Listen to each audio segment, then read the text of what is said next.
नमस्कार। चक्रवृद्धि ब्याज से संबंधित आपने बहुत सारे प्रश्न आपको बताया जा चुका है।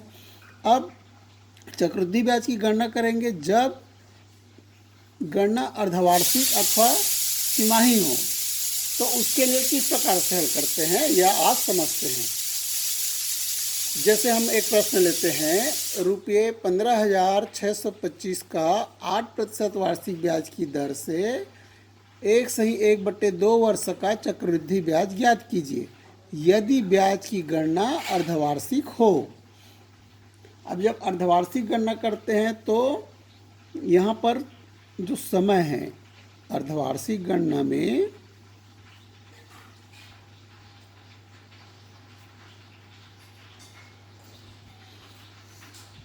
समय क्या हो जाता है, दो गुना हो जाता है। क्यों होता है? 1/2 वर्ष है, बराबर इसको लिख सकते हैं 3/2।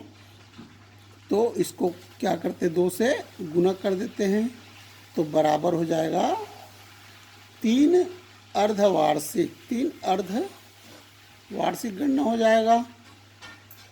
इसको 2 से गुना क्यों करते हैं? इसका कारण यह है कि एक वर्ष में चूँकि 2 अर्धवार्षिक होता है या 12 माह होता है तो 6 महीने का एक अर्धवार्षिक, तो 2 अर्धवार्षिक होता है, इसलिए समय को 2 से गुना कर देते हैं। और जो दर है, चूँकि अर्धवार्षिक गणना कर रहे हैं तो एक वर्ष में जो दर लेंगे उसका आधा लेंगे अब अर्धवार्षिक गणना में, इसलिए दर को क्या करते हैं, 2 से भाग दे देते हैं।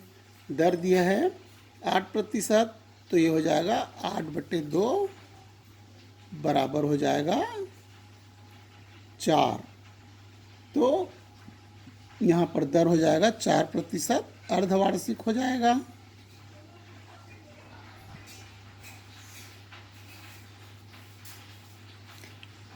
और मूलधन कितना दिया हुआ है?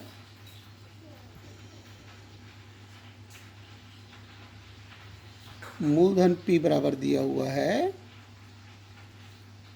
15,625 रुपये। अब हम सूत्र में मान रखते हैं A बराबर होगा P एक धन R/100 यहाँ पर R का मान अर्धवार्षिक गणना का, N का मान अर्धवार्षिक गणना का समय का, और R का मान अर्धवार्षिक जो गणना हमने निकाला है उसका रखेंगे। तो A बराबर हो जाएगा 15,625 एक धन, दर हो जाएगा 4/100 का घात लिख देंगे 3।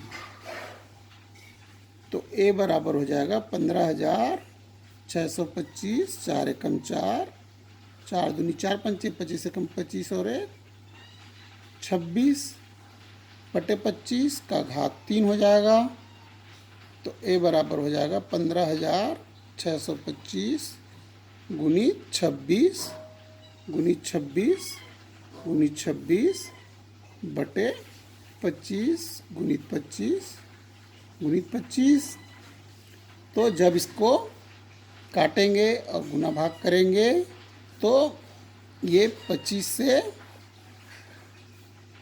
पूरा ये 15,625 गुना करने पर तीनों 25 का गुना करने पर 15,625 आता है, तो इसको डायरेक्ट काट सकते हैं।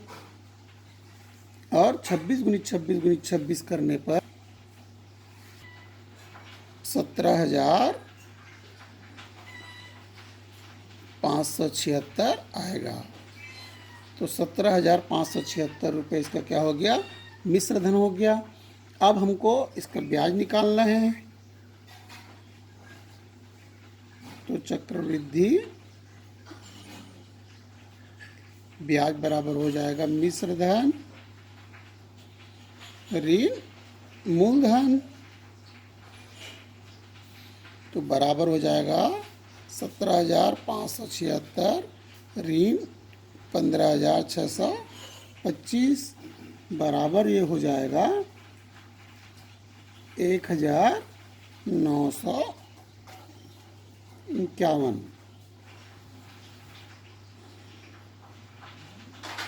रुपये। इस प्रकार हमें चक्रवृद्धि ब्याज कितना प्राप्त होगा? 1951 रुपये प्राप्त होगा। अब एक और प्रश्न ले लेते हैं। जब गणना तिमाही हो 9,000 रुपये पर किसी बैंक से एक वर्ष में कितना ब्याज प्राप्त होगा यदि ब्याज की दर 8% वार्षिक हो और गणना तिमाही की जाए? जैसे यहाँ पर जब हमने गणना अर्धवार्षिक किया था तो 2 से भाग दिया और 2 से गुना किया, क्योंकि एक वर्ष में 2 अर्धवार्षिक होता है। यहाँ पर जब गणना हमको तिमाही गणना करना है तब क्या होगा? एक वर्ष में कितना तिमाही होता है? 4 तिमाही होता है। इसलिए समय या एन में क्या करेंगे? 4 से भाग देंगे। जैसे यहाँ पर दिया है 1 वर्ष, तो 1 वर्ष बराबर कितना माह होता है? 12 माह होता है। तो 12 माह बटे एक तिमाही में कितना होता है? 3 माह होता है। तो इसलिए 3 एकम 3, 3 चौक 12, तो कितना हो गया? 4 तिमाही हो गया। कितना हो गया? 4 तिमाही, क्योंकि 4 तिमाही बराबर 1 वर्ष होगा। और जो दर है, दर आर बराबर 8/4, 4 से भाग देंगे। यहाँ पर 3 से इसलिए भाग दिए क्योंकि 3-3 महीने का एक तिमाही होता है, इसलिए। और चूंकि एक पूरे वर्ष में 4 तिमाही होता है, इसलिए 4 से यहाँ पर भाग देंगे। 4 एकम 4, 4 दूनी 8, तो कितना हो जाएगा? 2%। ये होगा तिमाही गणना में। अब और मूलधन हमको कितना दिया है? मूलधन P बराबर दिया है 9,000 रुपये। तो A बराबर होगा P एक धन R/100 का घात n बराबर हो जाएगा 9,000 एक धन R होगा 2/100 का घात 4 बराबर होगा 9,000, 2 एकम 2 पंचे, तो होगा 51/50 का घात 4, तो बराबर होगा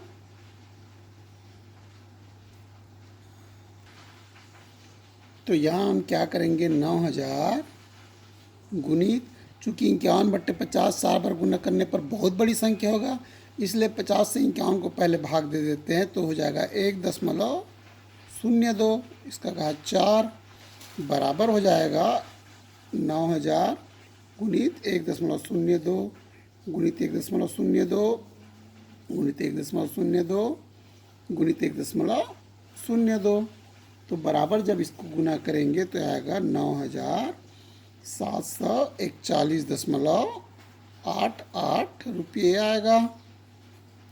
तो अब हमें ब्याज प्राप्त करना है, तो चक्रवृद्धि ब्याज बराबर क्या होगा? चक्रवृद्धि ब्याज बराबर होगा मिश्र धन माइनस मूलधन, बराबर हो जाएगा 9,741.88 और माइनस हो जाएगा 9,000, बराबर बचेगा 741.88 रुपये। इस प्रकार से हम तिमाही अथवा अर्धवार्षिक जब गणना करना हो तब चक्रवृद्धि ब्याज ज्ञात कर सकते हैं। तो इस प्रकार से आपने चक्रवृद्धि ब्याज को अच्छी तरीके से अब समझ लिया होगा। चक्रवृद्धि ब्याज से संबंधित कोई भी आपको डाउट हो तो आप मुझे कमेंट सेक्शन में कमेंट करें, मैं आपके डाउट को क्लियर करूंगा। धन्यवाद।